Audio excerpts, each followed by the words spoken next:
네, 안녕하세요. 네, 10시 정각에 10시 정각에 시작하고 있는 정신과 의사 세상 읽기의 정신과 의사 이광민입니다. 오늘은 약간 그 화면의 구도가 좀 다르죠. 저 혼자 이때까지는 계속 떠들었다면, 네.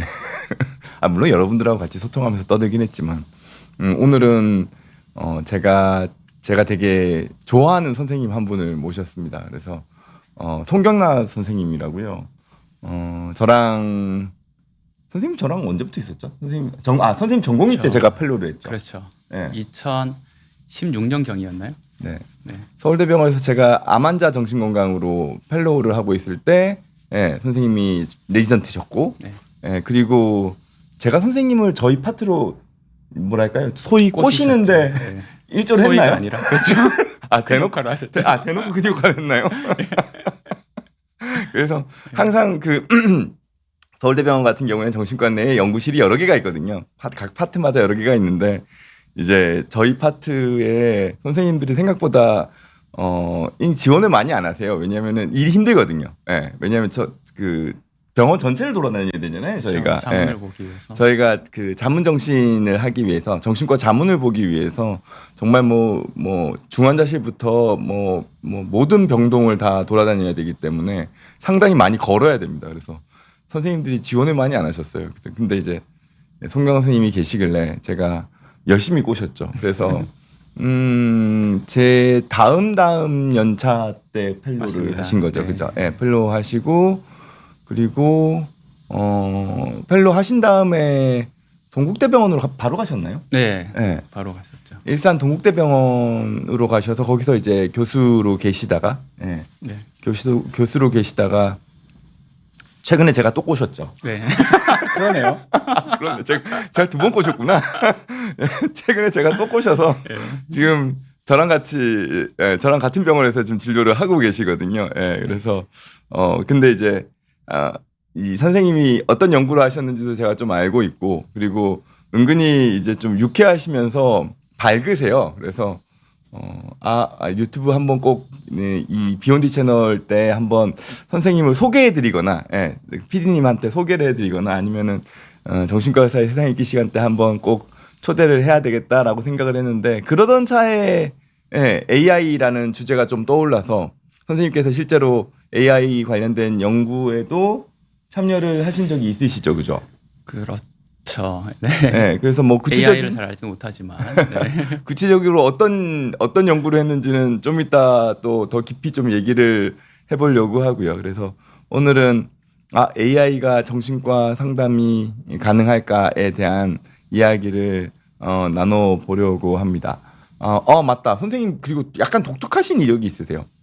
엄청 천재세요. 제가 볼 땐 엄청 천재신 게 저보다 이제 나이 얘기를 하면 좀 그렇구나. 선생님 저보다 약간 연배 위신데 제가 고등학교 시절에 제일 유행했던 드라마가 허준이라는 드라마였거든요.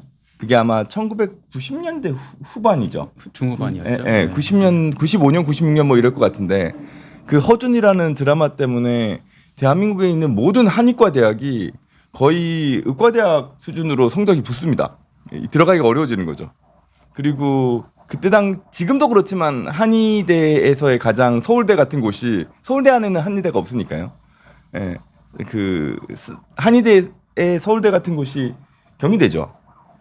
맞나요, 선생님? 그랬었죠. 선생님 그 가장 서울대 의대와 경희대 한의대가 거의 입시 커트라인이 비슷한 시기에 경희대 한의대를 졸업하시고 서울대 의대를 다시 들어오신 분이세요, 이분. 인생 힘들게 살기 국가대표. 저랑 또 함께 하시니까 또 힘드실 겁니다. 여러모로 힘들게 살고 있습니다. 그래서 어떻게 보면 참 다재다능하시고 또 그러면서도 또 상당히 유쾌하시고 그러면서도 또 이렇게 또 진심이세요. 모든 거에 진심이셔서 제가 이 예전부터 되게 좋아하고 참 어떻게 보면 존경하기도 하고 그랬는데 오늘 또 함께 하게 돼서 너무 좋습니다. 너무 좋습니다. 제가 얼굴이 좀 밝아진 게 여러분 느껴지시나요? 그래서 아침에 그래도 함께 해주시는 분들 인사 좀 나누고 한자면 봄날님께서 안녕하세요. 가장 처음으로 인사해 주셨고요. 배재크님께서 안녕하세요 인사해 주셨습니다. 오영도님께서는 이제 제 이름이랑 송경락 선생님이랑 예, 최희선 PD님, 김준원 감독님 이렇게 이름까지 다 적어서 예, 인사해 주셨고요. 제가 오늘은 송경락 선생님이 오신다 그래가지고 지각을 하지 않고 정시에 시작을 하고 있습니다.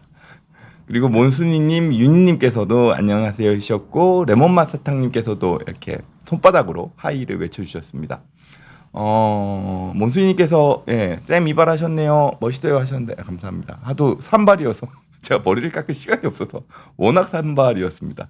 유라비님께서도 굿모닝입니다 하셨고 예, 레몬맛 사탕님께서는 전문 분야가 궁금합니다 하셨는데 선생님 전문 분야가 어떻게 되시죠?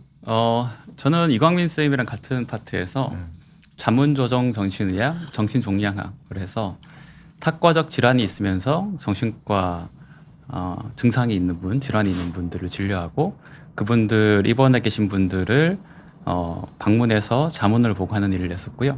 특별히 그 질환이라 하면은 대표적으로 암 환자 분들을 대상으로 그런 암 환자의 대표적으로 우울이나 불안, 불면 그리고 선망 증상 등등을 진료하는 일을 했었습니다. 그 일산 동국대 병원 계실 때도 그러면은 암 환자 계속 좀 보셨었나요? 예, 서울대에서는 전적으로 그런 환자만 봤던 거고 일산에서는 이제 기본적인 정신과의 업무는 해야죠. 그러니까 기분 질환 또는 조현병 등의 이제 사고 질환을 보고 또 입원 환자들을 자문하는 건 서울대병원에 있을 때랑 비슷하게 탁과 자문하는 것을 계속 이어가고 또 제한적인 하지만 또 호스피스 환자분들 그 진료하고 네. 호스피스 계셨군요. 예.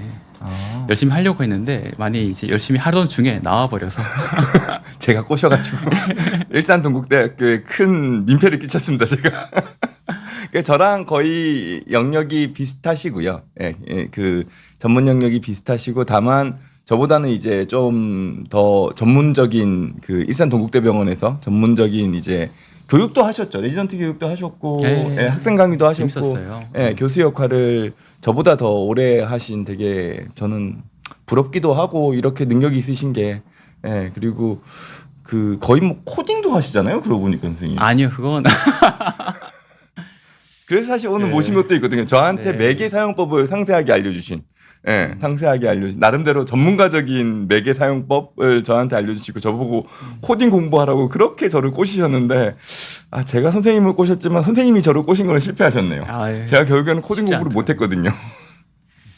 다 그렇듯이 이제 그 펠로우 생활, 전임의 생활을 하면 아시다시피 모든 걸 전임의가 다 해야 되지 않습니까? 네. 네, 데이터를 모으고 서버를 관리하고 이런 것들을 누구를 외주를 맡길 만한 그런 연구실에 경제적 사정이 되지 않기 때문에 누군가는 해야 되는 거죠. 하필이면 그때 이제 누군가가 저였던 거고. 그렇죠. 네, 돌아보면 참 좋은 경험이었습니다. 잘 배웠고요. 네. 저희가 사실은 이제 암 환자 정신건강이라고 하는 건 이제 정신종양학이라고 표현을 하고요. 예, 그리고 아까 말씀하셨던 이제 다른 과, 이제 내과나 외과에 입원해 계시는 환자분들 그리고 중환자실에 입원해 계시는 환자분들 이런 분들한테서 정신과적인 문제가 같이 있으면 증상이 같이 있으면 그거를 정신과 의사한테 자문 요청을 하거든요. 예, 병실로 와가지고 환자 보고 어떻게 치료해야 될지에 대한 이 방향을 잡아주고 그 약도 처방하고 이렇게 하는 걸 이제 그쪽 영역의 정신과를 자문 조정 의학이라고 얘기합니다. 자문 조정 정신의학이라고 얘기하는데 사실 이 자문 조정 정신의학이 따지고 보면은 완전 멀티플레이어예요. 왜냐하면 모든 영역이 다 생길 수 있잖아요. 예를 들어서 큰 병이 있는 건 트라우마죠. 큰 병이 있는 건 트라우마고 그것 때문에 불안할 수도 있고 우울할 수도 있고 잠도 못 잘 수도 있고 또 거기에 자녀 문제가 같이 있을 수도 있고 부모님 문제가 있을 수도 있고 인지 기능이 떨어질 수도 있고. 그러니까 자문 조정 정신의학이 저도 이제 전공을 하긴 했습니다만 정신과 의사 입장에서는 약간 그 야정 같은 느낌이에요. 그렇죠. 네. 이 정신과의 일이라는 것이 누군가가 스스로 소화할 수 없는 경험들을 함께 소화해주는 일을 하는 거잖아요. 그런 면에서 여러 가지 경험들을 하고 누구라도 쉽게 조언해줄 수 없는 일을 가지고 오신 분들을 많이 만나게 되는 거죠. 근데 자문조정 정신의학은 그 중에서도 이 죽음이라는 것을 또 큰 병이라는 것을 누구나 이런 일을 겪었을 때 뭐 정신과 의사를 하는데 심지어 그 전문적인 질환을 치료하시는 내과의 선생님이나 외과 선생님이라고 한들 자기 가족이나 자기 문제가 되었을 때는 처리하지 못할 그런 문제를 가지고 오시는 거니까요. 그런 부분에서 해결해 드린다는 것은 아니지만 함께 경험할 수 있었다. 그것만으로 그분들이 스스로 문제 해결할 수 있는 여력을 만들어 드렸다. 그런데 많이 의미가 있는 것 같아요. 네, 네. 그래서 뭐 여튼 저랑 뭐 여러 가지가 같이 통하기도 하셨고 같이 연구도 했었고 같이 밤늦게까지 예, 밤늦게까지 회의도 하고 뭐 때로는 밤늦게까지 이제 야식이나 술도 마셨던 예, 그런 관계입니다. 자, 그래서 오늘 주제를 본격적으로 좀 시작을 해보려고 하는데요. 이 AI 발전이 최근 몇 개월 사이에 저는 급격하게 좋아진 것 같다는 느낌을 받거든요. 선생님 어떠세요? 그렇죠. 제가 챗GPT 유료 버전을 사용한 지가 한 7, 8개월이 된 것 같은데요. 그 중에도 많이 변화가 있고 기능이 추가된 것 같아요.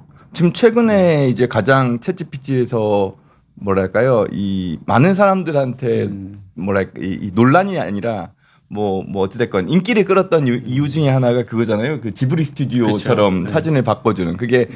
원래는 챗GPT가 그게 없었다가 그 파일을 사진을 확인해주는 그게 없었다가 지금 영상이랑 사진 확인하는 거랑 음성도 지원되죠, 그죠? 지금은 음성도 지원되고요.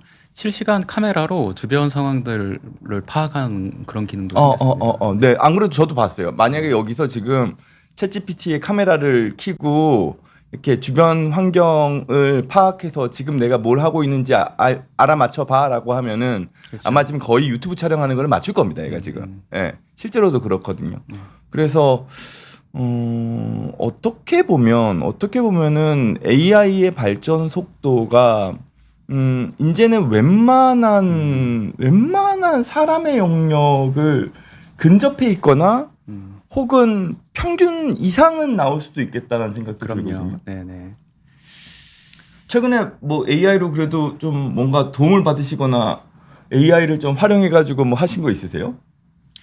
개인적으로는 이메일을 쓸 때 많이 도움을 받는 것 같아요. 엥? 이게 학회 일을 하는데 아. 개인적으로 편하게 이메일을 쓰는 게 아니라 공적인 메일을 써야 될 때가 있잖아요.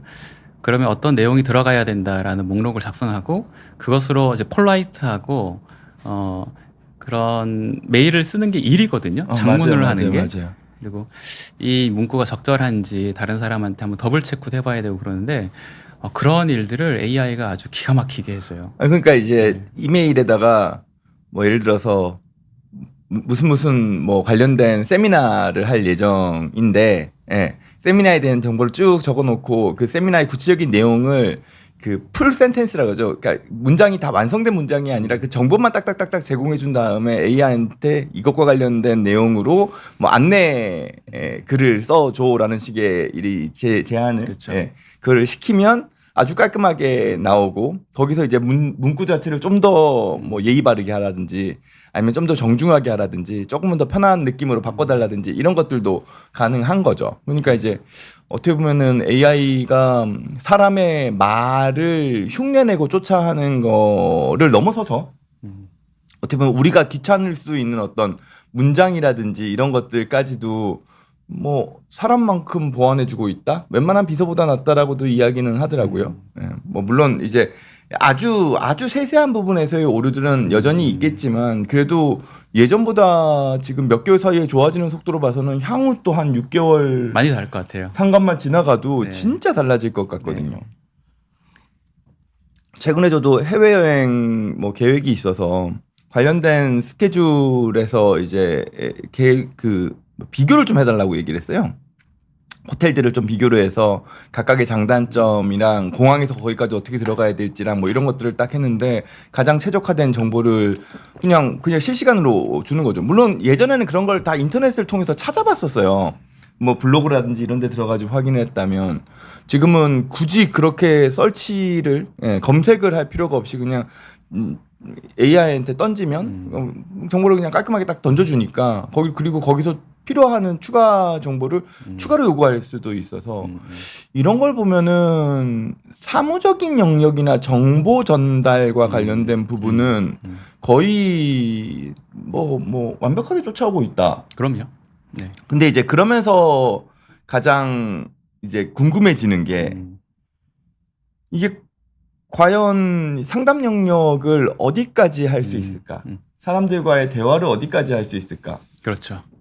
근데 일상 대화는 이미 많이 하고 있죠.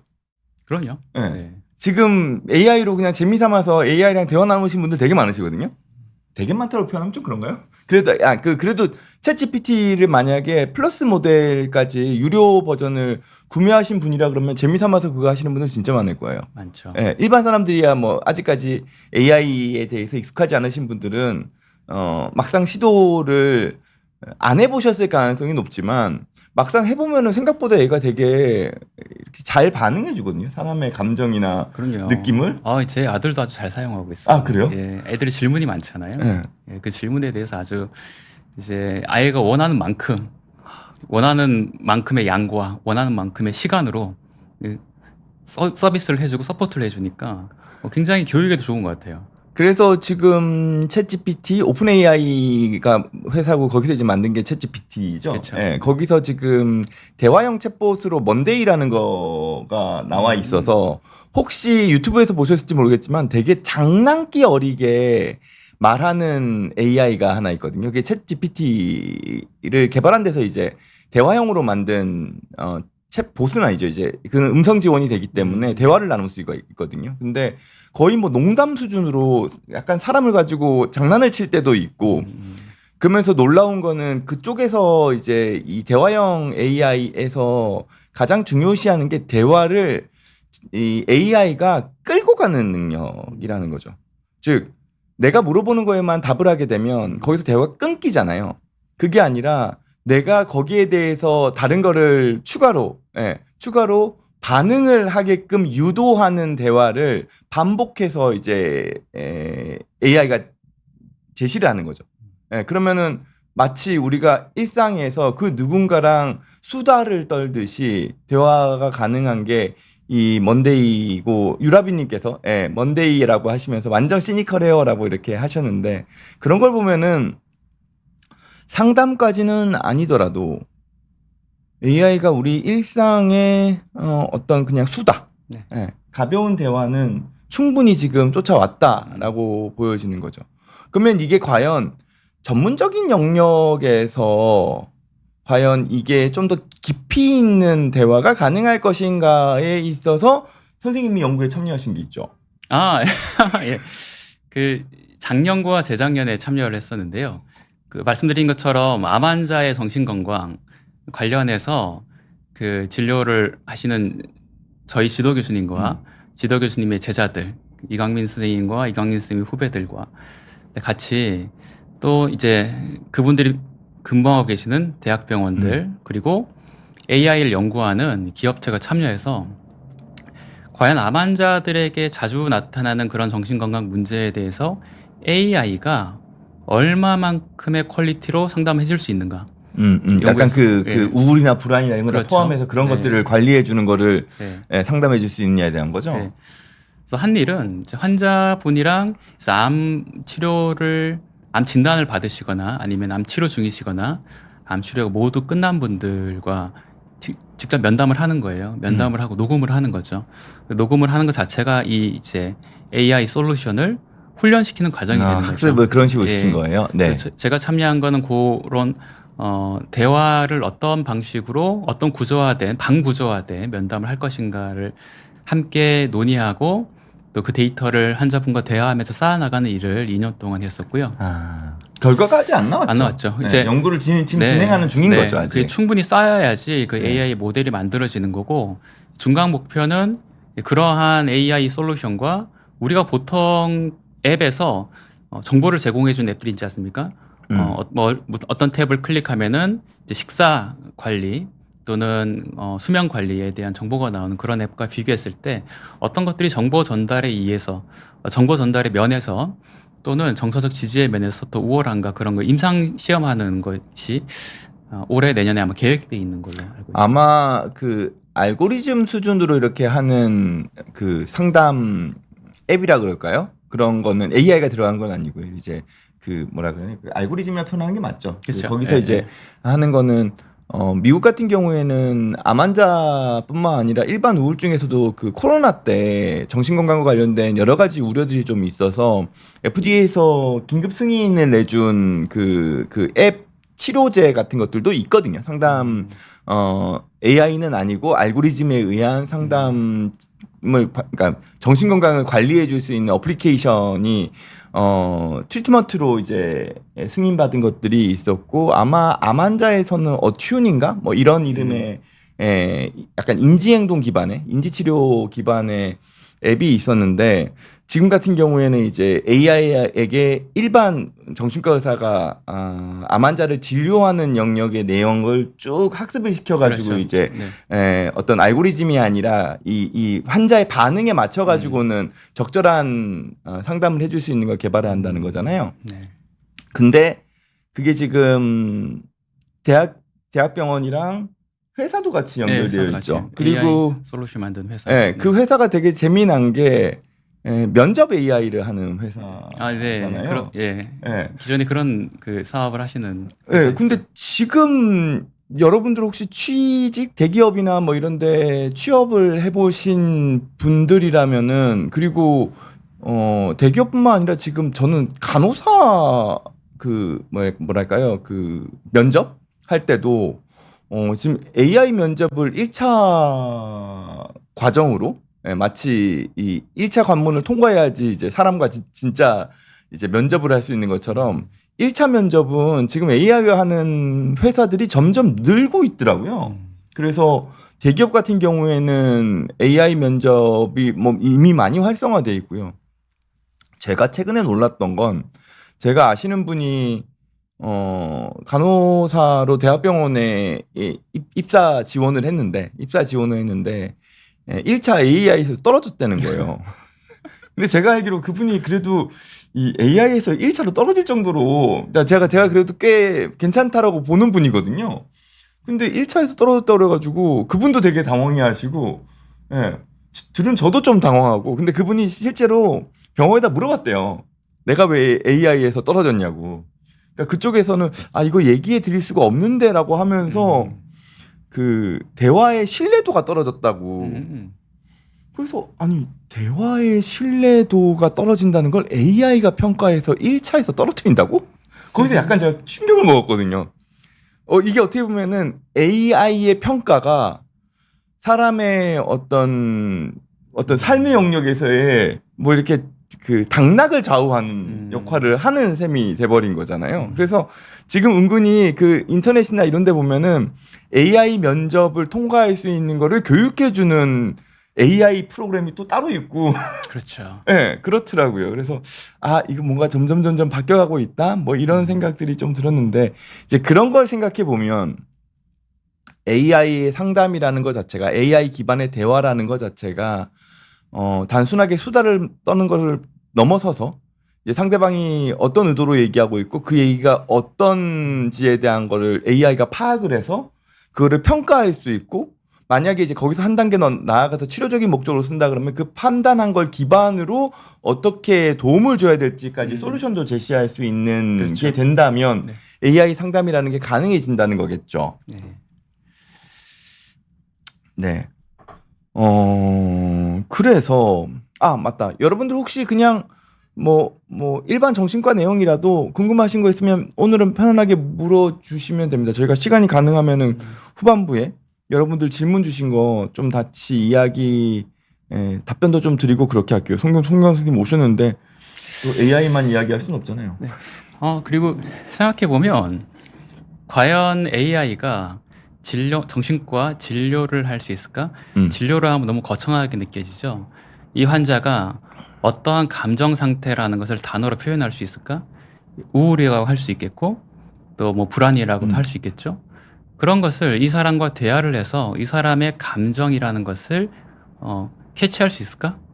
이런 생각을 할 수 있겠죠. 그리고 캐치한 것을 바탕으로 해서 어떤 것을 줄 수 있을까?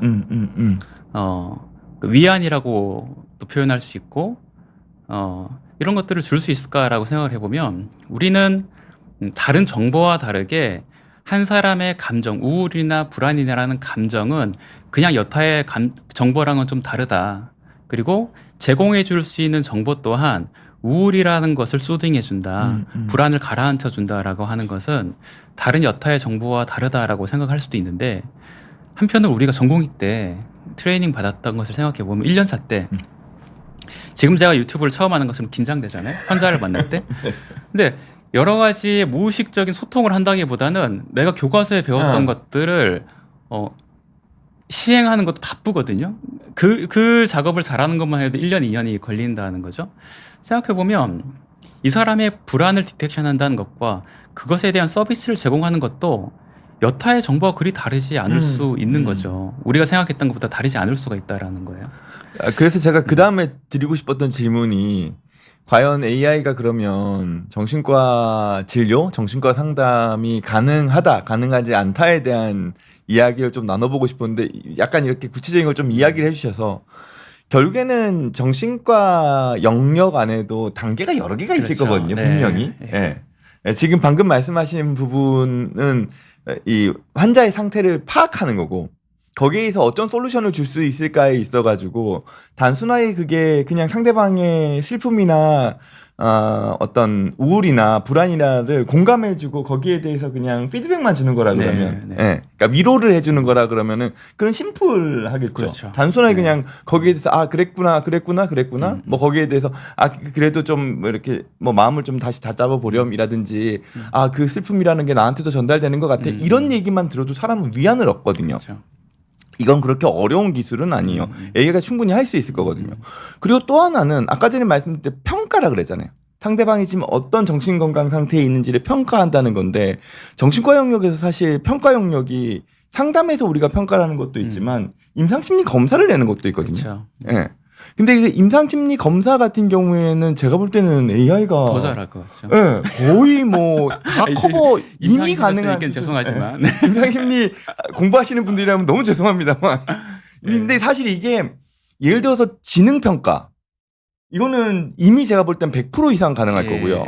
그리고 저는 뭐 우울이나 뭐 불안 이런 것들은 다소 이 증상에서의 이 뭐랄까요? 약간 감별 요소가 좀 있어야 한다면 단순하게 인지 기능 검사 같은 경우에 예, 치매와 관련된 검사 같은 거라 그러면은 저는 거의 AI가 가능할 거라고 생각하거든요. 그렇죠. 그리고 실제로 지금 그 우리나라 서울대병원에서도 AI 통해 가지고 이 인지 기능 검사하는 거 제가 개발 연구 하고 계신 걸로 제가 들었거든요. 그 약간 이렇게 그 데이터들 나온 걸로 들었는데 그런 걸로 생각을 한다 그러면 이 AI가 평가하는 영역은 뭐 거의 앞으로 되면 더 완벽해질 가능성이 높다. 네, 이런 생각은 들죠. 네, 평가의 영역은 약간 영상의학과의 판독의 영역과 좀 비슷해진 것 같아요. 그 영상의학과에서 AI가 판독해준 결과를 100% 믿을 수는 없죠. 그것을 재차 확인한 영상의학과 선생님이 꼭 계셔야 되는 거죠. 그래서 아직까지는 이제 완벽하지 않은 그 판독 솔루션이고 오히려 이런 AI 서비스 때문에 영상의학 검사가 더 활발히 일어나고 영상의학과 선생님의 역할이 더 커질 수 있는 거죠. 그러니까 지금 방금 말씀하신 부분은 이제 CT나 MRI나 이런 걸 찍었을 때 사실 MRI 같은 경우는 장수가 뭐 100장 넘어가고 뭐 200장까지 늘어나는 경우도 있거든요. 그리고 이제 일일이 이제 의사 선생님들이 한 장 한 장 한 장 확인을 하시면서 이제 병변을 찾아내는데 소위 말해 병이 있는 뭐 그게 종양이 됐던 출혈이 됐던 뭐 골절이 됐던 근육 쪽에 문제가 됐던 뭐 이런 것들을 확인을 해내는데 이제 그런 것들을 사람이 하나하나씩 다 확인하면 시간이 많이 걸리니 AI는 단시간 내에 처리를 할 수 있거든요. 이제 그 영상의학과 선생님들이 CT나 MRI를 판독하는 걸 쭉 학습을 시키는 거예요. AI한테. 그래서 맨 처음에는 제가 알기로 이게 그러니까 정신과 검사랑 MRI 검사랑 뭐가 좀 저는 더 AI 측면에서 어려울까를 생각해 보면 저는 이 MRI가 훨씬 더 어려울 거라고 생각하거든요. 그럴 수 있어요. 왜냐하면 노멀 베리에이션이 많아요. 즉 정상 범주인데 그러니까 뭔가 일반적이진 않은데 일반적이진 않은데 근데 정상 영역인 거예요. 그러면 이제 사람은 이거를 이게 정상인데 좀 특이한 케이스구나로 넘어가 버리거든요. 근데 정신과 검사는 참 뭐랄까 좀 뚜렷하게 딱 갈리는 그렇죠. 측면이 좀 있다 있어요. 보니까 그 노멀 베리에이션 측면이 크지 않거든요. 그래서 제가 알기로 영상의학과 쪽에서 그 AI 판독하는 그 기술이 개발된 지가 이제 그래도 한 5, 6년이 넘어가는데 여전히 좀 한계가 있는 게 맨 처음에는 병변을 학습시켰대요. 그러니까 예를 들어서 출혈이 있거나 뭐 혈관이 막혀 있거나 혹은 종양이 있거나 이거를 병변을 학습시켰는데 문제는 노멀 베리에이션이 다 병변으로 돌아가 버리는 거예요. 예. 그러니까 정상을 판독 못 하는 거예요. 병은 판독하는데 정상을 판독 못 해요. 답까지가 전부 다 병이니까요. 그 중에 하나를 고르는 거죠. 그래서 그 다음에는 연구 방법을 바꿔가지고 정상을 계속 학습시켰대요. 예. 그러고 나니까 약간 보완이 되더라는 얘기를 하더라고요. 그러니까 이게 결국에는 이게 다 사람이 어찌됐건 학습을 시켜야 되니까. 근데 그런 측면에서는 정신과 측면이 좀 더 나은데 이런 거죠. 그러면은 정신과에서 환자의 상태에 대한 걸 평가를 하고 난 다음에 단순한 위로가 아니라 뭔가 치료적인 개입이든 AI가 판단하에 무언가에 대한 솔루션을 제공할 때 그 솔루션이 과연 이 환자한테 도움이 될 수 있을 것인가가 관건이잖아요. 그렇죠. 그리고 최근에 이제 뉴스에도 여러 번 났던 게 미국에서 한 중학생이 그 뭐라 그래요? 그 로드 오브 링인가요? 그 왕자의 아닌데 뭐죠? 반지의 제왕. 반지의 제왕에 나오는 한 캐릭터를 이제 뭐 너가 대신해 달라는 식으로 해가지고는 끊임없이 대화를 나누는 과정에서 이 아이가 우울증 때문에 이제 죽고 싶다는 얘기를 할 때 오히려 AI가 그 자살을 부추긴 사건이 하나 있었거든요. 그래서 이제 결국엔 그 부모님이 아이가 실제로 사망을 해서 이 부모님이 이제 그 회사를 상대로 소송을 하고 그 회사에서는 이제 청소년들 대상으로 할 때는 어떤 가이드라인들을 만들고 뭐 이런 문제가 좀 있었는데 이게 AI가 제공하는 이 솔루션이라는 게 과연 환자에게 항상 선이 될 수 있을 것이냐 혹은 해가 되진 않을까에 대한 영역? 그렇죠. 그 결국 AI가 그런 정신과나 상담의 서비스를 해줄 때 항상 회자되는 게 윤리적인 문제이거든요. 윤리와 문화적인 맥락인 거죠. 이제 아까 말씀드렸다시피 정신과적 증상은 일반 정보와는 조금 다른 영역의 정보이다. 차원이 좀 다르다라고 생각하면은 AI는 윤리적인 문화적인 맥락을 이해하는 데는 다른 여타의 과학적인 사회적인 정보를 파악하는 것보다는 열등하다고 생각할 수 있을 텐데 아까 우울이나 불안도 정보의 하나일 뿐이라는 거죠. 어떻게 보면. 마찬가지로 윤리나 문화 또한 우리가 대단하게 생각하지만 정보에 불과할 수도 있는 거죠. 정보의 양이 좀 크다는 것이죠. 정보의 양과 또 여러 가지 비슷해 보이는 상황이지만 사실은 행간의 의미가 달라서 전혀 다른 의미인 경우가 많은데 그 또한 정보의 양인 거죠. 정보의 양이 많으면 이런 윤리적인 문화적인 문제도 해결이 될 수 있지 않을까? 그것도 이제 학습을 통해 가지고 극복 가능할 것이다라는 거잖아요. 네. 그러니까 지금 어찌됐건 아까 전에 말씀드렸던 그 중학교 미국에서 중학생이 이제 AI랑 대화하다가 이제 안 좋은 상황이 된 걸 보면 AI가 어찌됐건 정신과적인 병을 부추길 수는 있을 것 같아요. 지금 그렇죠. 만약에 그게 안 좋은 방향으로 사용된다면, 만약에 AI가 잘못해서 이제 원래 의도는 그게 아니었을지 모르겠지만 AI가 판단을 잘못해서 상대방에게 병을 유발했을 때 소위 이런 거거든요. 정신과 상담 아니죠. 그냥 상담으로 이게 치료적인 목적이 아니라 그냥 상담입니다. 그냥 상담으로 상대방을 병을 만들 수 있는 상담과 치료를 하는 상담 중에서 뭐가 더 어려울까를 생각해 보면은 저는 병을 만드는 게 훨씬 더 쉬울 거라고 생각하거든요. 예, 우리가 몸을 망가뜨리는 것도 훨씬 몸을 건강하게 유지하는 것보다는 몸을 망가뜨리는 게 좀 더 쉽잖아요. 그런 것처럼 정신과적으로도 병을 만드는 게 훨씬 더 수월할 것 같은데 그런 측면에서 지금 병을 만드는 건 가능하다는 얘기죠. 근데 이게 치료가 가능할 것이냐는 이제 그 다음 영역인데 이것도 이제 어떻게 보면은 학습이나 이런 걸 통해 가지고 좀 가능한 영역으로 향후에는 갈 거라고 생각하는 거겠죠. 그럼에도 불구하고 AI가 한계가 있을까요? 정신과 영역에서? 아까 그 영상의학과에서 MRI 데이터가 워낙 많다 보니까 AI가 그것을 학습할 수 있었죠. 또 임상심리사 선생님들이 연구를 굉장히 열심히 해오셨어요. 그리고 본인들이 관찰한 환자에 대해서 말로 설명을 너무 잘해 놓으셨어요. 그러니까 그것들 학습할 수가 있는 거예요. 그렇죠. 그러니까 영상의학은 어쨌든 그렇죠. 판독문이라는 게 워낙 있으니까. 꼼꼼하게 잘 적혀 있으니까요. 네. 그리고 정신과 의사들도 정신과 환자들이 호소하는 어떤 비언어적인 마음의 상이라고 표현하죠. 마음의 어떤 상을 언어라는 것으로 표현하기 위해서 수백 년간 부단히 노력을 해오셨고 교과서에 그게 너무 잘 나와 있어요. 그러니까 AI가 학습할 텍스트가 너무 많아요. 모호하지 않고 모호한 것들을 어떻게 하면 말로 표현할까라는 것들을 인간이 100년, 200년에 걸쳐서 너무나 많은 텍스트로 정리를 해놨기 때문에 이런 부분들을 학습하는 것은 한 90% 정도 가능하지 않을까? 근데 저는 거기서 네. 조금 반론을 제기한다면 네. 그렇게 텍스트가 잘 돼 있는데 왜 모든 정신과 의사들이 네. 다 훌륭하지 못할까요? 그렇죠. 아 이거 나 너무 이렇게 누워서 침 뱉기였나? 약간 돌맞을 짓을 하는 돌맞을 짓을 한 걸까요? 그러니까 결국 이런 네. 거죠.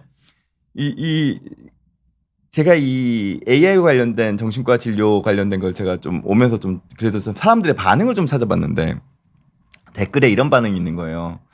좋은 상담사 찾기도 어려운데 좋은 정신과 의사 찾기도 어려운데 그럴 것 같으면 AI가 훨씬 뭐 이상한 데 가는 것보다 낫다는 게 그래도 담보되지 않을까? 그러니까 약간 사람이 하는 거에 대해 가지고 어느 순간 불신이 섞여 버리는 거잖아요. 그런 그렇죠. 경우라 그러면은 AI는 어찌됐건 간에 일관된 결과물을 일관된 방식을 뽑아내 주니까 이거 자체에 대한 신뢰도가 일반 사람이 하는 것보다 더 낫다라고 보여지는 측면. 근데 반면에 또 하나는 저는 이런 거예요. 결국에는 이 휴먼 터치라는 거를 극복할 수 있을까? 그렇죠. 저도 이 상담이라는 영역에 대해서 고민을 해봤을 때 1, 2년 동안 그 연구도 참여해서 이런 고민을 할 기회가 많았거든요. 서로 이제 다른 정신과 선생님들이 이런 대화를 할 기회도 많았는데 업무할 때 요즘 그 챗GPT 활용 많이 하시잖아요. 발표 자료 만들 때 많이 활용을 하는데 얼추 잘 만들어져요. 내가 챗GPT를 얼마나 잘 활용하느냐에 따라서 내가 원하는 것을 얼마나 언어로 잘 표현하고 이제 그때 나온 결과물에 대해서 또 피드백을 줘서 또 개선된 결과물을 얻고 이런 것들 잘 하시는 분들이 계세요. 그런 분들은 내가 할 일의 한 50% 정도를 내가 기존에 드렸던 역량의 한 시간의 노력의 10% 정도로 얻어내시는 분들이 있더라고요. 뭐 심지어 그게 90%라고 해보죠. 2년, 3년 뒤에 AI가 발달해서.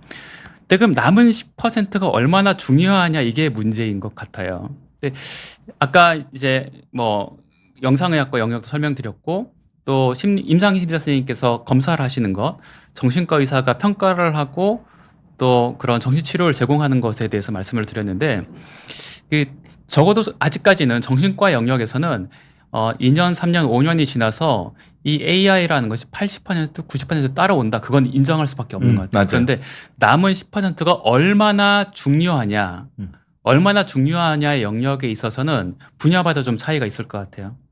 근데 정신과 영역에서는 이 남은 10%의 중요성을 결코 간과할 수 없다. 그렇죠. 네. 그게 저는 이제 휴먼 터치라고 생각을 하는 건데 소위 이런 거거든요.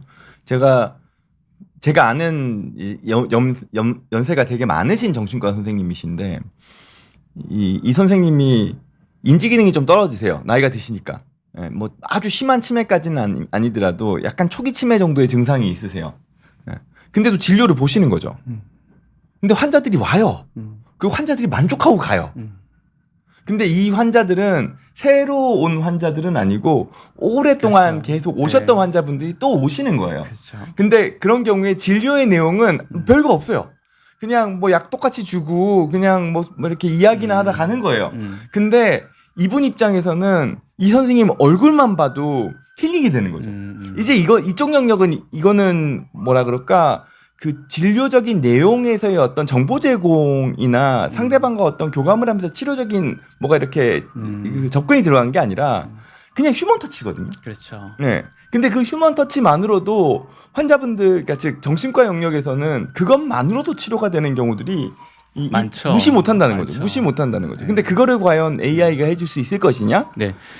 정신 치료를 오래 받으신 분들, 이제 정신 분석을 받으신 분들 이야기를 들었을 때 4년, 5년 한 사람에게 치료를 받고 그 시간에 있었던 아주 고도의 그 이야기들, 내용들이 기억이 나는 게 아니라 어떤 비가 오는 날, 이분이 그 백열등을 켜고 사무실에서 날 기다리고 계셨다라는 그 기억. 그게 기억이 나면 이런 말씀을 굉장히 많이 하시잖아요. 이제 이런 부분들은 과연 이제 AI라는 것들이 어떻게 채워줄 수 있을까?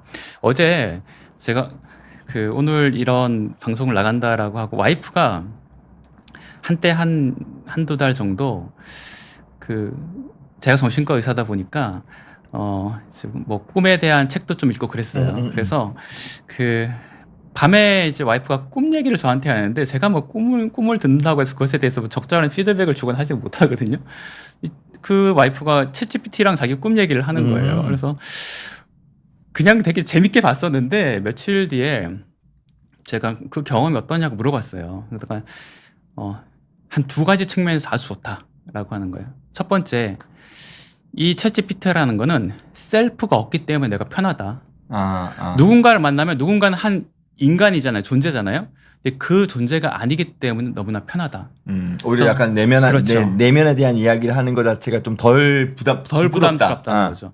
그래서 이 사람의 어떤 특성 때문에 내가 이 상담자에 대한 어떤 감정이 생기지 않는다. 그게 너무 좋다라는 거지. 두 가지인 거예요. 이 사람은 셀프가 없다. 셀프가 없기 때문에 내가 이 존재에 대해서 감정이 생기지 않는다라는 거죠. 근데 그게 이제 양날의 검이라는 거죠. 그게 면담을 접근하기에 굉장히 편하게 해주는 면이 있지만, 우리가 성장을 하고 우리가 위안을 얻는 거는 상대방이 셀프가 있기 때문이잖아요. 맞아요. 상대방에 대해서 내가 여러 가지 상상을 하기 때문이잖아요. 상대방이 어떤 표정을 짓고 나에 대해서 어떤 내용으로 얘기하는 걸 떠나서 그 순간 어떻게 표정을 짓느냐, 내가 얘기를 하는데 하품을 참고 코로 하품하는 모습을 보면서 그 상대방의 의도와 다르게 내 안에 여러 상상이 일어나잖아요. 이런 상상의 과정들이 무슨 내용의 이야기가 오갔냐 보다도 오히려 더 큰, 아까 비가 오는 날 백열등을 켜고 나를 기다리는 사람이라는 이미지가 나에게 내면화되는 것, 나와 대화하는 사람의 표정이 나에게 내면화되는 것이 그 내용보다도 때로는 불편할 수도 있고 때로는 이상적으로 이 사람을 바라볼 수도 있고, 이런 과정들이 한 사람의 마음을 만들어 나가는데 큰 역할을 하는 거죠. 근데 그게 없다라는 것이, 그것이 필요 없이 내용으로 바로 스트레이트하게 들어갈 수 있다라는 이제 큰 장점인 동시에 양날의 검으로 경험할 수 없다라는, 이 사람을 경험할 수 없다. 이 사람을 향한 내가 오해도 할 수 없고, 이 사람이 나에게 대해서 어떤 생각을 한다고 상상도 할 수가 없는 거죠.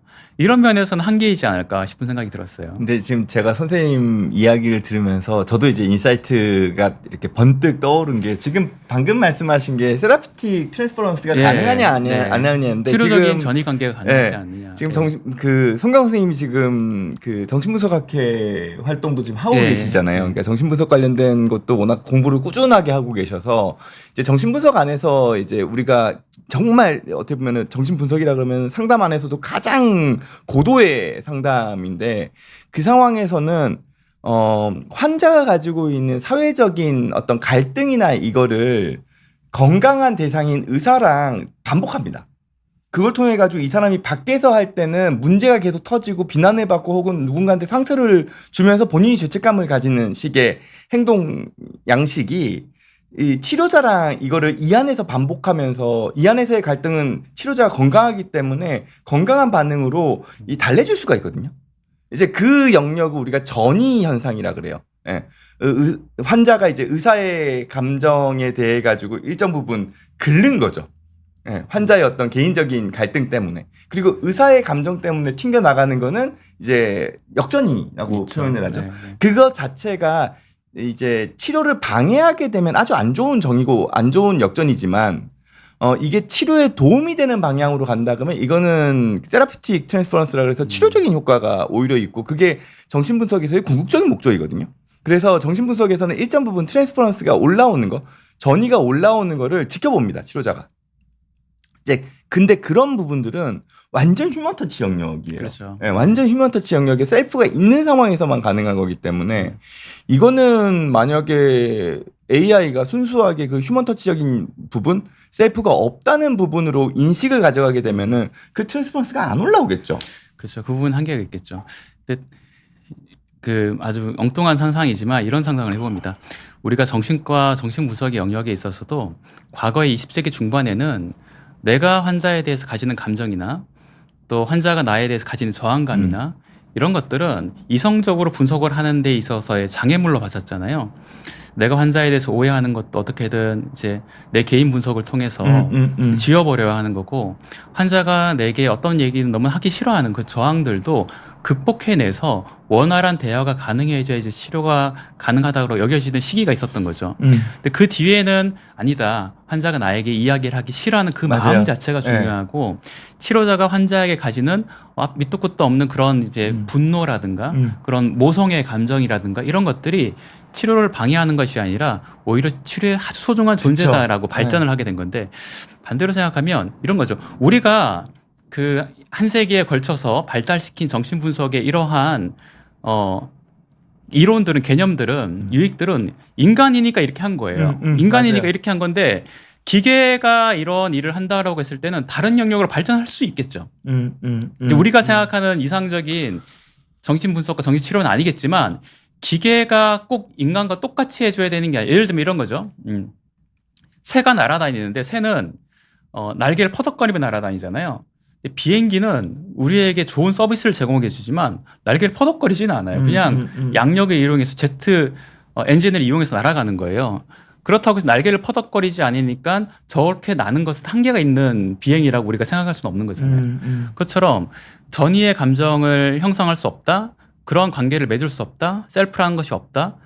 라는 것은 현존하는 그런 우리 인간 대 인간으로 하는 치료에는 절대로 미치지 못할 텐데 그거 말고 다른 방식의 지금 우리가 알지 못하는 기계가 하는 영역의 치료들이 개발될 수는 있을 것 그렇죠. 같아요. 예. 나름의 유익은 얻을 수 있을 것 같아요. 정신분석이랑 인지행동 치료랑 비교하는 연구들도 워낙 그렇죠. 많기도 했으니까요. 근데 인지행동 치료 같은 경우에는 그런 휴먼 터치적인 부분들이 상당히 줄어들잖아요. 줄죠. 예. 예. 근데 이게 근데 AI가 꼭 휴먼 터치가 없을 것이냐 하면 저는 그렇게 생각은 안 해요. 예를 들어 가지고 물론 이 영화긴 합니다만 허라는 영화가 그렇죠. AI의 어떤 네. 뭐랄까요? 그 영화 안에서 네. 가장 감정적인 교류를 네. 사만다였나요? 그죠? 이름은 기억 안 나요. 예. 사만다였던 것 같은데. 예. 하여튼 그 여성이랑 있을 때 그 사만다도 AI도 감정적으로 되게 힘들어하는 것들이 막 드러나요. 맞아요. 그런 것들을 보면 그 안에서는 충분히 휴먼 터치에 대한 부분들이 되게 강렬하게 일어나고는 있거든요. 중요한 지적이신 것 같아요. 지금 그 그린 로즈 제이 님도 AI한테도 전이 감정이 생긴다. 몇 년째 만나는 정신과 의사가 AI에게 몇 년째 정신과 의사를 만나고 계신데 본인이 정신과 의사랑 만나는 그 느낌을 AI에게서도 느낀다는 거죠. 이게 굉장히 중요한 말씀을 해주셨거든요. 네. 우리가 상대방을 경험을 할 때 이 사람을 전적으로 경험한다기보다는 이 사람에게 보이는 어떠한 특성들로 내 안에 이광민 선생님이라는 분은 어떤 분이다라는 상을 내 안에 가지고 있는 거잖아요. 어찌 보면은 정말 객관적인 이광민 선생님과 제가 소통을 하는 게 아니라 내 안에 있는 이광민 선생님은 어떤 사람이다, 그쵸. 어떤 특성을 가진다라는 것과 소통을 하는 걸 수도 있어요. 모든 관계가 그냥 환상이라고 볼 수도 있는 거죠. 그렇다면 AI라는 것도 내가 정신과 의사 선생님이랑 경험했던 어떤 상이 있을 거 아니에요? 그 상의 위치에 AI를 놓고 그것과 소통하는 것처럼 느끼실 수 있을 것 같아요. 그 말씀을 해주시는 것 같거든요. 100%는 아니지만 향후에 연구를 한다면 이런 식의 환상과 전이라는 것이 실제 인간과의 느끼는 전이와 환상과 어떻게 같고 어떻게 다른지는 연구가 필요할 것 같아요. 필요할 수 있죠. 네네. 그래서 그 다음 질문으로 가면서 마무리를 하려고 하는데 그러면 앞으로의 AI는 어떤 방향으로 갈 것이냐에 네. 있어서 네. 저는 이제 연장선상에서 생각해보면 결국엔 이게 휴먼 터치라는 게 포함돼야 될 거라고 생각을 네. 하고 제가 예전에도 아마 송경 선생님한테 비슷한 이야기 했을 거예요. 저는 결국에는 이 허에서의 사만다는 그냥 가상의 인물이잖아요. 네네. 그게 아니라 내가 원하는 스타일의 선생님의 휴먼 터치를 환자가 선택할 수 있을 가능성도 크다고 생각해요. 그렇죠. 예를 들어서 AI로 상담을 받을 때, 나 오늘은 오은영 선생님하고 상담을 받고 싶으니까 오은영 선생님의 스타일로 나한테 얘기를 쭉 해줘. 그러니까 그거를 쭉 반복하다 보면 마치 오은영 선생님과 대화를 나누는 식이 될 거고, 뭐 그게 저가 될 수도 있을 거고, 선생님이 될 수도 있을 거고, 그 실존하는 그 어떤 인물이 그 AI에 투영돼가지고 그 말투나 그 행동, 그 치료나 상담에 대한 영역들을 쫓아서 AI가 학습한 거를 이렇게 해준다 그러면 이러면은 AI가 가지고 있는 휴먼 터치도 충분히 가능하지 않을까 향후에는 가능하겠죠. 네. 가능하겠죠. 그런 식으로 활용이 될 가능성은 높을 것 같기는 해요. 근데 다만 이제 이런 건 있죠. 영상의학과에서는 이제 최종적으로 영상의학과 의사가 AI가 네. 판독한 거를 확인을 네. 컨펌을 최종적으로 하는데 네. 정신과에서 그게 가능할까요? 이게 좀 내용이 너무 방대하잖아요. 철학적인 질문이 될 것 같아요. 이제 우리가 우리 정신과 1년차 때 보는 교과서처럼 보는 책 중에 마음의 증상과 징후라는 책이 있는데 네. 그 책의 챕터 1에 아주 재밌는 얘기가 있어요. 정신과 의사의 길을 처음 들어서는 사람에게 꼭 해주고 싶은 충고가 있는데 정신과 의사가 인생의 문제를 해결하는 사람이다라는 착각을 하면 안 된다라는 내용이 있어요. 우리는 뭐 그런 철학자들이 할 일인 거예요. 그러니까 인생 모름지기 어떻게 살아야 된다라는 거, 우리가 인생에 겪는 문제에 대해서 어떤 태도를 가지고 어떻게 해결해야 된다라고 하는 거는 사실은 정신과 영역이 숟가락을 그쵸. 좀 한 숟갈 들긴 하지만 맞아요. 종교와 철학의 영역이 아닐까 싶어요. 그러면 AI는 AI 나름대로 치료를 할 거고 정신과 의사는 정신과 나름대로 치료를 하는데 차이는 뭐냐면 그래도 우리는 어떤 이제 아까 말씀드린 결국에는 철학과 윤리와 문화의 영역으로 가는데 지금 우리가 가지고 있는 것과는 좀 다른 개념, 다른 윤리의 영역으로 그 사람에게 즐거움을 줄 수도 있는 것이고 AI가 위로도 줄 수 있죠. 네. 그러면은 기존의 정신과 의사가 주는 거랑 다른 방향으로 가게 될 거예요. 근데 그것에 대해서 지금은 모름지기 어때야 된다는 윤리와 문화가 굉장히 다양하지만 그래도 한 큰 물길을 이루고 있다면 아마도 AI가 상담을 할 영역 때가 되면은 굉장히 다양성이 넓어질 거거든요. 어디까지 맞다고 할 것이냐. 예를 들어서 상담을 하다 보면 가기 싫을 때 맞아요. 가기 싫을 때 많잖아요. 근데 그것을 넘어섰을 때 역치를 넘어섰을 때 열리게 되는 어떤 영역들이 있는 거죠. 접근성이 없은 이건 접근성이 가장 좋은 거 아니에요. 사실 그렇죠. 그냥 어디서나 다 상담을 받을 수 있고 뭐 내가 굳이 갈 필요도 없고. 네. 근데 내가 만날 때마다 만족을 주는 AI라는 대상이 줄 수 있는 것이 그렇게 인도되는 영역이 과연 옳은 것일까? 이런 고민이 좀 있을 것 같아요. 자 마지막에 질문 여러분들 주신 질문 좀 하려고 해가지고요. 그냥 즉흥적인 마지막 질문. 그 있잖아요. AI가 발전됐을 때 그나마 안전한 직업에 그 정신과 의사가 상위권에 있었는데 네. 상담사랑 정신과 의사가 AI에서 침범당하지 않을 수 있는 상위권 직업이었는데 지금 이거 어떻게 된다고 보세요, 선생님 혹시? 반대로요. 비슷한 설문과 조사에서 정신과 의사 가장 위험하다라는 설문도 있어요. 저도요. 네. 저도 약간 요즘은 그쪽으로 바뀌었어요. 네, 부침이 있을 것 같아요. 네, 판단에 있어서. 왜냐면은 아까 전에 그러니까 다른 분도 막상 이제 실력 없는 정신과 의사 상담사들은 AI에 밥그릇 뺏기게 됩니다라고 하면서 HK 그린로즈님께서 얘기해 주셨는데 저 이 말 완전 동감하거든요. 그렇죠. 그러면은 한편으로는 근데 그게 정신과 의사나 상담사들에게 또 다른 자극이 될 수 있죠. 그렇죠. 예, 그거 있잖아요. 메기 한 마리를 풀어놔야지. 맞아요. 예, 뭐 미꾸라지도 열심히 뭐 이렇게 움직일 수 있듯이 약간의 우리의 영역을 약간 위협하는 AI라는 대상이 있어야 저 같은 정신과 의사나 또 상담사 선생님들이나 뭔가 자극을 받고 더 AI보다 나은 상담을 하기 위한 뭐 어떤 노력이나 제도나 또 윤리적인 규정 같은 것들을 더 만들 수 있지 않을까요? 그렇게 생각하면 또 궁극적으로는 서로 윈윈할 수 있는 방법도 있을 그럼요. 거라는 생각은 듭니다. 마찬가지죠. 영상의학과나 우리 심리자 선생님이 하시는 일도 다 마찬가지일 것 같아요. 지금 기존 그대로 일을 하고 싶은데 AI가 매개 역할하는 것에 대해서 불안을 겪을 수 있지만 결국 윈윈할 수도 있겠다 싶은 생각이 듭니다. 그래서 이제 뭐 AI 관련된 내용은 여기까지 좀 하고 실시간 질문 주신 거 몇 개 조금 대하려고 하는데요. 저야 뭐 여러 번 여러분들한테 말씀을 다 드렸으니까 오늘은 그래도 홍경 선생님 오신 김에 질문에 대한 거를 그냥 선생님이 아시는 범위 내에서 또 도움을 주시면은 또 지금 실시간으로 보시고 계신 분들한테 도움을 드릴 수 있을 것 같아가지고요. 네. 첫 번째 권태호님이신가요? 권태호님이 정신과 상담하고 약 주시는 것도 AI가 분석할 수 있을까? 우울, 불안, ADHD, 혼합형 경계성 지능 그것들과 ADHD의 차이점을 알고 잘 분석해 줄까? 이런 질문을 주셨어요. 이 또한 아까 말씀드린 것처럼 그 텍스트로 주어지는 정보와 이 우울과 불안하다, ADHD다 이런 거는 언어로 표현되는 것 이외의 표정, 이 사람의 행동 이런 것들을 통해서 드러나는 거잖아요. 지금은 힘들죠. AI가 챗GPT가 이 사람의 표정과 행동과 그 목소리의 톤, 속도 이런 것들을 다 파악하지는 못하고 있죠. 지금은 불가능하죠. 그런데 이 비디오가 아까 말씀드렸듯이 챗GPT에서 비디오 버튼이 생겼잖아요. 비디오 버튼이 생겼고 그 다음에 우리가 이야기하는 것을 텍스트로 바꾼 다음에 그 분석을 하는 게 아니라 텍스트뿐만 아니라 이 사람의 어떤 음성의 어조, 속도 등등도 파악할 수 있다라고 생각을 하거든요. 그 또한 정보일 뿐이라는 거죠. 그렇다면 분석을 하게 되는 날이 오지 않을까. 근데 이건 생각이 어떻게 듭니다. 생각하세요? 우리나라에서 성인 ADHD를 정신과 의사들이 잘 진단을 내리고 있다고 생각하세요? 그렇죠. 이게 저는 이제 ADHD 의도가 너무 보였나?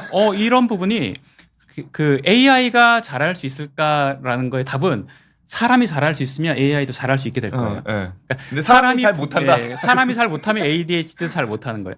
사람이 헷갈리는 영역은 AI도 똑같이 헷갈린다. 근데 사람이 분명한 기준이 생기고 구분을 할 수 있게 되면 AI는 그것을 하게 될 거예요. 그리고 학습을 오히려 ADHD를 제대로 진단할 수 있는 의사가 AI에게 학습을 시키면 웬만한 정신과 의사보다 저는 AI 진단도 네, 맞아요. ADHD 진단도 나을 수도 네. 있을 거라고 생각을 해요. 네. 왜냐면 ADHD는 기본적으로 CAT 검사만 가지고 ADHD 진단하지 않습니다, 여러분. 네. 예, 그 여러 가지 정보가 같이 필요해요. 근데 그거를 지금 정신과 의사분들께서 일부지만 그걸 너무 쉽게 넘어가 버리시거든요. 예, 근데 그런 것들은 오히려 AI가 훨씬 더 같이 정보를 습득해가지고 이게 진짜 ADHD가 맞는지 아니면 ADHD가 아닌 다른 집중력이 저하된 정신과적인 질환일지에 대한 걸 구분하는 거 오히려 나을 수도 있죠. 네. 그리고 그냥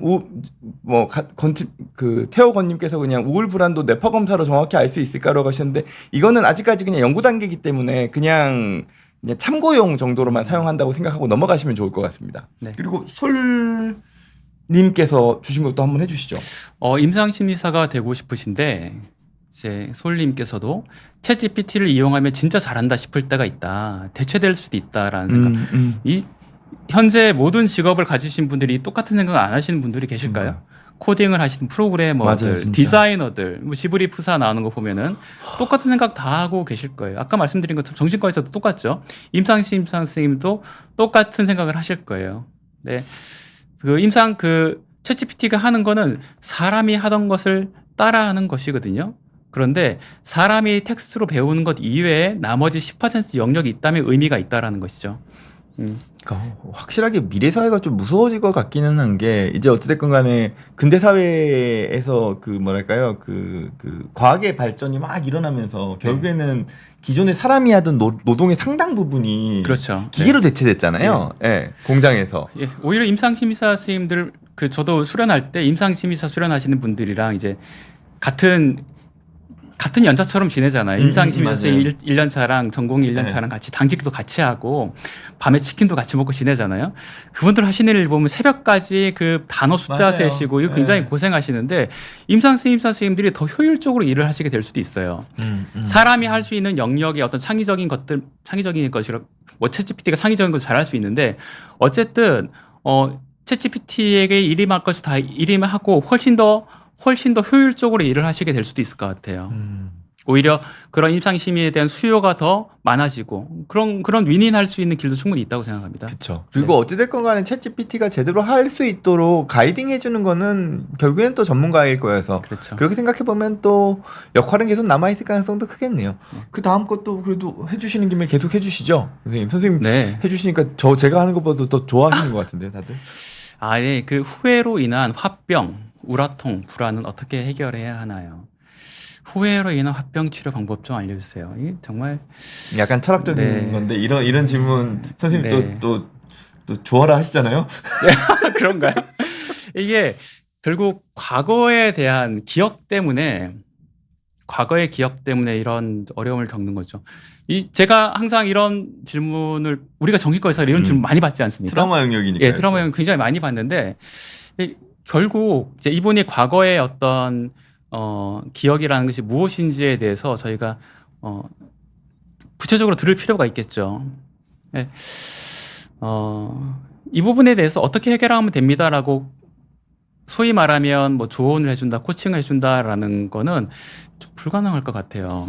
제 생각에는. 제가 최근에 네. 이제 그 요번에 MBN의 동침이라는 프로그램이 개편됐어요. 그래서 개편 첫 방송이 지난주 토요일 날 네. 나갔거든요. 거기에 이제 제가 참여를 했고 거기서 보면은 최홍님 개그맨이죠. 네, 최홍님 씨가 자기 형님에 대한 어떤 안 좋은 기억, 이 상처로 인해 가지고 이제 그거를 좀 회복하기 위한 어떤 과정에 대한 내용들이 조금 담겨요. 예. 근데 이렇습니다. 과거의 트라우마 영역, 특히 후회에 대한 영역은 제일 조심하셔야 되는 게 내가 그 과거 상황에 나 스스로가 매몰돼 버리는 건 조심하셔야 돼요. 즉 판단 기준을 현재의 나에서 잡아가셔야지 과거에 내가 그 후회했던 그 트라우마 상황의 시점으로 내가 가가지고 거기서 감정을 계속 끌고 가시면은 이건 결코 못 벗어나요. 그를 내가 나의 지금 현실의 상황에서 과거를 바라보려고 노력을 하셔야 됩니다. 네. 그럼 그 동치미에서 최영림 씨가 자꾸 현재의 내 입장에서 과거의 상처를 보려고 하지 않고 눈을 질끔 감고는 본인의 감정을 과거 상황으로 자꾸 끌고 와버려요. 그렇죠. 그럼 우린 못 벗어나요. 네. 네. 그 마틴 셀리그만이라는 심리학자 분이 한 얘기가 네. 저는 되게 인상적이었는데 과거의 사건에 대해서 우리는 이제 세 가지 P로 생각한다. 뭐냐면 과거의 일이 오로지 나 때문이었다. 개인화 퍼스널라이즈 한다는 거죠. 그리고 그 과거의 상황으로 인한 영향이 영원할 것이다. 퍼머넌트 할 것이다. 라는 거죠. 그 다음에 이 과거의 상황으로 그 인한 영향이 나의 삶 전체를 지배할 것이다. 퍼베이시브 할 것이다. 라는 거죠. 근데 그 사건은 내가 바라보기에는 그렇게 느껴질 수 있지만 사실 퍼베이시브한 것이 아니라 로컬한 것일 수도 있고 영원한 것이 아니라 일정 기간 동안 일어나는 걸 수도 있고 나 때문에 일어난 거라 내가 하는 모든 일을 다 그렇게 되는 것이 아니라 내 주변에 어떤 사람과 상황 때문에 일어나는 일일 수 있는 거죠. 근데 이제 아까 이광기 선생님 말씀하신 것처럼 지금 내가 영원할 것이고 전적으로 나 때문이고 나의 삶에 전반적으로 영향을 준다라는 지금의 나의 관점으로 바라보게 되면 과거의 사실은 내가 지금 바라보는 그 사실로 굳어지는 거죠. 또 한 가지만 말씀드리면 과거의 일은 과거의 일이기 때문에 고정된 텍스트라고 생각할 수 있는 거죠. 근데 정신과에서 하는 일이 뭐냐면 고정된 텍스트가 아니라 개정될 수 있다. 그렇죠. 중화시키는 거죠. 네. 끊임없이. 네.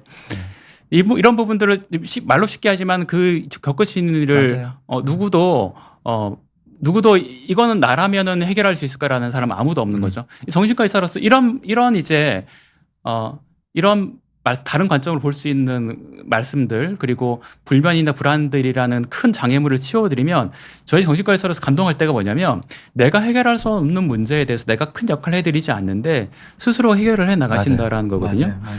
그러니까 이 부분에서는 외부의 힘이 뭔가 그 일을 이제 삽으로 떠내는 게 아니라 그 삽으로 떠내는 일을 하시는데 방해가 되는 돌 몇 개를 저희가 치워드리는 거예요. 그런 부분이 좀 정확한 정신과 의사 역할이지 않을까 싶어요.